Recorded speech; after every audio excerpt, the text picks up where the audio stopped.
Hypertension, high blood pressure, once considered to be a disease of the affluent and the rich, is now a health concern for all the rich and the poor. Patients suffering with it normally notice no symptoms at all unless there is a medical emergency. And medical emergencies would be like strokes, which can result in paralysis. They can be angina attacks, they can be heart attacks, or they can be long-standing damage to the blood vessels of the heart and the kidneys. Therefore, it has rightfully earned the name of the silent killer. I am Dr. Mariam Ateek, and today we are going to discuss all aspects of high blood pressure. What is blood pressure? It is the pressure exerted on the walls of the arteries by the circulating blood. And when this pressure is persistently high, then it is labeled as hypertension or high blood pressure. For that, we need to know a little of the mechanics of the working of the heart. The heart is the pumping station of the body, and it has arteries which pump the blood to the rest of the body so that it can do its function, and it carries with it all the oxygen and the nutrients. So when the heart is pumping this blood out of it into the rest of the body, there is more force required, and this is known as the systolic blood pressure. And then all the blood that has given up all the nutrients and oxygen to the different parts, it has to go back again to the lungs via the heart so that it can be oxygenated again. So all this blood is collected when the heart muscle is relaxed back into it so that the whole cycle can repeat itself. And this pressure in the heart when it is in the relaxed state is known as the diastolic blood pressure. So there is a normal range. The normal range is less than 120 systolic and less than 80 diastolic. The normal will range between 90 to less than 120 systolic and 60 to less than 80 diastolic. This will be the normal one. We consider it as an elevated blood pressure when the systolic is between 120 to 129 and the diastolic is still up to 80. Then it is stage 1 hypertension if the blood pressure is between 130 to 139 and the diastolic is between 80 to 90. Then it is stage 2 hypertension if the systolic is going more than 140 and the diastolic is going more than 90. And then there will be the hypertensive crisis if the systolic is going above 180 and the diastolic is going above 120. Now, up to the age of 49, we consider the blood pressure of less than 140 by 90 in the normal limits. But then as the person increases in age, we give a little relaxation. So for people who are between 50 to 59 years, the relaxation is that the systolic up to 144 and the diastolic up to 90 is still considered as normal. Then above, between the ages of 60 to 65 years, around 147 to 150 systolic is considered to be normal and the diastolic can go up to 91. But any value above these will be considered high blood pressure.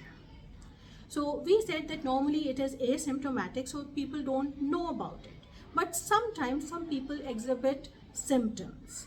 What are those symptoms? There will be headache, mainly in the frontal area and in the occipital area, that is the front and the back of the head, especially when they are waking up from sleep. They have already rested, but still they wake up with a headache.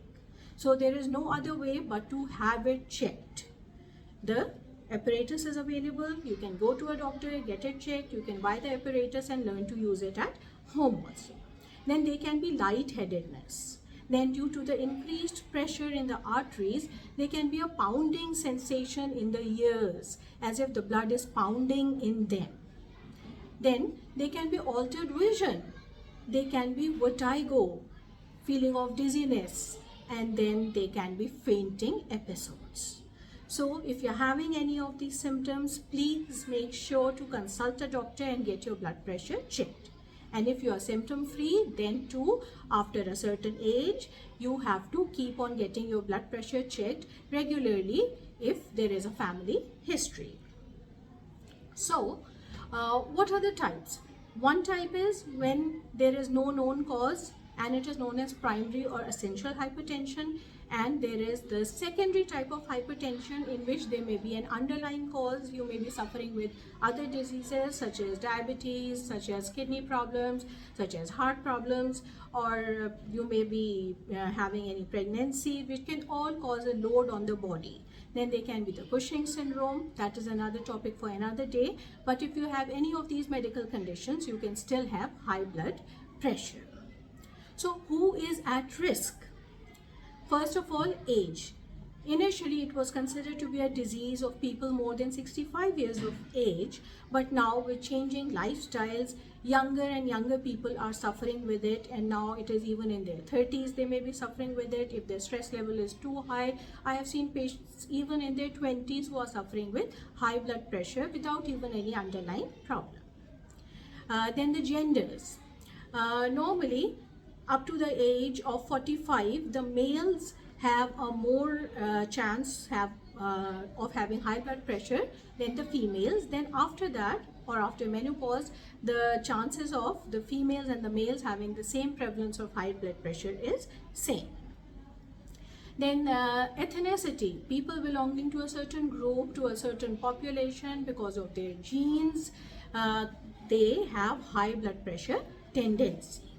These are the three factors which cannot be modified. You just have to keep on having it checked so that you know when to start acting and trying to save yourself from developing a high blood pressure. Then there are the modifiable risks. What are they? If you are overweight, there will be more fat in the body. The lumen of the arteries is going to get smaller, and therefore more pressure will be required for the blood to pass through. Then if you are having a smoking habit, that too makes you the tendency to have plaques inside your blood vessels, the atherosclerosis, which narrows the lumen of the arteries, and again more pressure is required to pump the blood.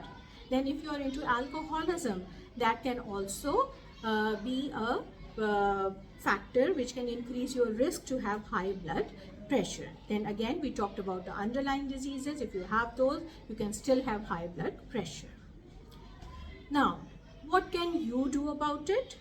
If you have symptoms, if you have no symptoms, just get yourself checked. Go to a doctor. If you are labeled into having a persistent high pressure, you will be advised medications, and you have to take them regularly to prevent further damage. Then the rest of the management will be changes in the lifestyle that you have to adopt. You have to restrict your salt intake. Normally, the diet that people take around the world, that has around 9 grams to 15 grams or 12 grams of of salt. So you have to reduce this salt to less than 5 grams per day.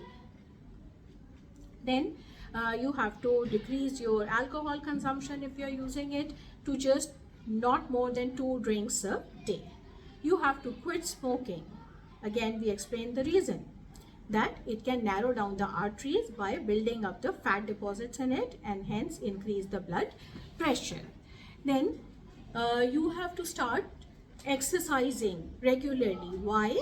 So that it can keep your weight under control, because if you are obese, if you are fat, if you are overweight, there will be more fatty tissue and more cholesterol in the body, and again narrowing of the blood vessels and increased blood pressure. So you have to exercise regularly to manage your weight. What are the best exercises? They are like running, they are like jogging, they are like walking, swimming, dancing, cycling. Anything of any one of these exercises you can do, or you can do a combination. How do they help? They help to maintain your weight, they help to increase your metabolism, and therefore help to maintain the blood pressure in the normal limits. Then stress related hypertension is very, very common these days. So how to manage the stress? You have to, of course, make a routine lifestyle. You have to act accordingly. And then yoga can be very helpful in such cases, because in yoga, it relaxes the muscles, it stretches them out, it makes you feel good. And when the mind is relaxed, all the body functions can be done more easily. So yoga can be very helpful. Then a good diet again is needed. And what do you mean by a good diet in this situation? Of course, you have to eat more fruits and vegetables and less fatty foods, less oily foods.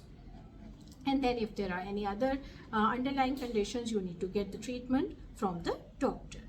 So please take care of these little things and try not to get into this problem at all. If you have a family tendency, then you should try to delay the process as much as possible by adopting a healthy lifestyle. And if you have already developed, then do take your medicines and do not be lazy about them. So please stay safe, stay healthy, and stay alive and enjoy your life. Thank you, and inshallah we'll come with another topic another day. Assalamu alaikum.